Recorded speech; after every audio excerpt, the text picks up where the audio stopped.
The Legend of Zelda. Everyone on the face of the planet knows that name. Some people might not know that name. Only people with access to the internet and video games will know that name. And there is a good reason most people know about the Zelda series. On multiple occasions, The Legend of Zelda has completely changed the way we think about video games. From the first title, Ingenuity was thy name. A battery with which people could save meant that people could continue their exploration from where they left off. Then they innovated more with the scope and story of A Link to the Past. Then the CDI came. Funny joke. And again, more recently, the series broke new ground with the Breath of the Wild, one of the biggest system sellers in history. But this video is not about those games. This video is about Oot, or The Legend of Zelda, Ocarina of Time. When The Legend of Zelda Ocarina of Time first came out on the Nintendo 64, it received critical acclaim. It won multiple Game of the Year awards, and its legacy carried it to earning multiple Greatest Game of All Time titles as well. Despite multiple perfect scores, there are still those who did not like the game. They've been crawling out of the woodworks more and more as time goes on and the game continues to age, but you can find their comments across online publications criticizing the game for its flaws. Carrying the baton of innovation, Ocarina of Time brought the series to the third dimension. Not only that, but it went further and played with the fourth dimension, which we all know is time. It's in the title! In Ocarina, time is used as a mechanic to switch you between two drastically divergent points in the timeline. Not that one. You play as King Set, or more accurately, Link, a lazy boy with great promise. Link grew up in the forest town of the Kokiri alongside kids who never age. One day, he gets a particularly annoying fairy who takes him to an old tree, who dies, gives him a stone, and sends him on a quest to get more stones.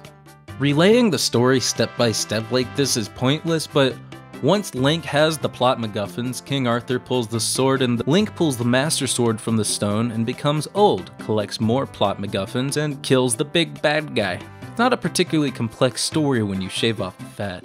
Along the way, you meet Zelda, the princess, Sheik, the princess, and many other interesting side characters who change a lot depending on what time you're in. For example, when you first meet Ruto, the princess, the Zora princess this time, she's a mischievous brat who's looking for her favorite sapphire. Once you help her find it, she gifts the gem to you and demands you marry her when you both grow up. When you meet her again after becoming an adult, Ruto has matured and is annoyed that you two haven't married yet. Every character in many of the environments change like this, albeit in a less lovey-dovey kind of way, depending on if you return the Master Sword to become young or remove the sword to become old. Even Link uses different items depending on how old he is. A great example of this being the Hylian shield, which young Link is too small to wield properly, while old Link uses it regularly.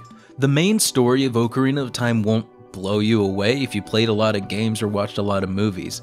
It definitely has its moments of greatness, but the story is very tropey and a large amount of the story is recycled from older games, even within the same series.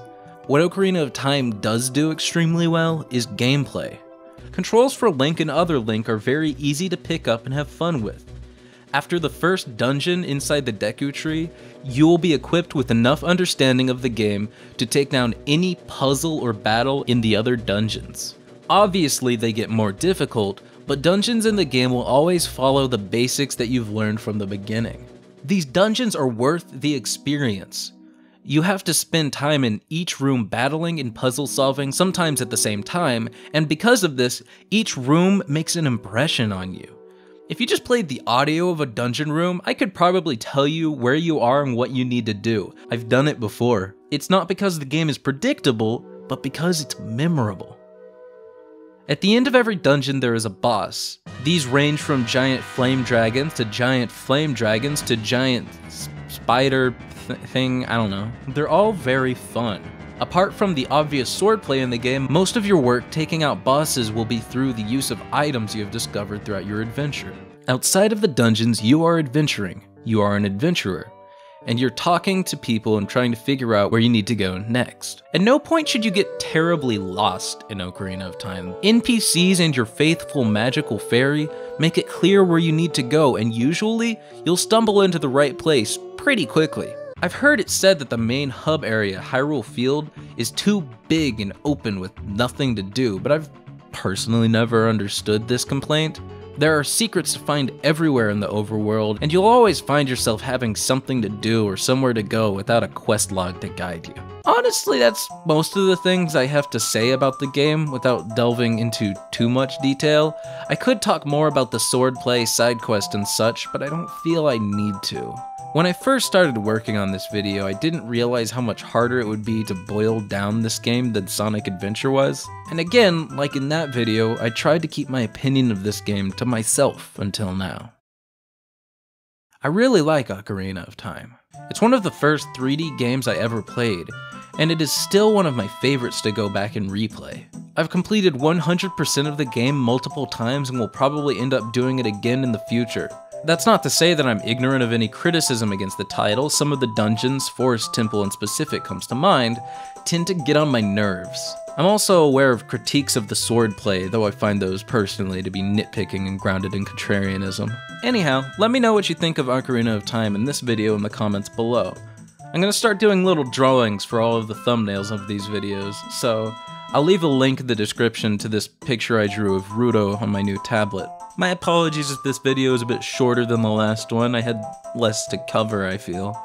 Or less I felt I needed to cover, so. Thanks for watching. Come again.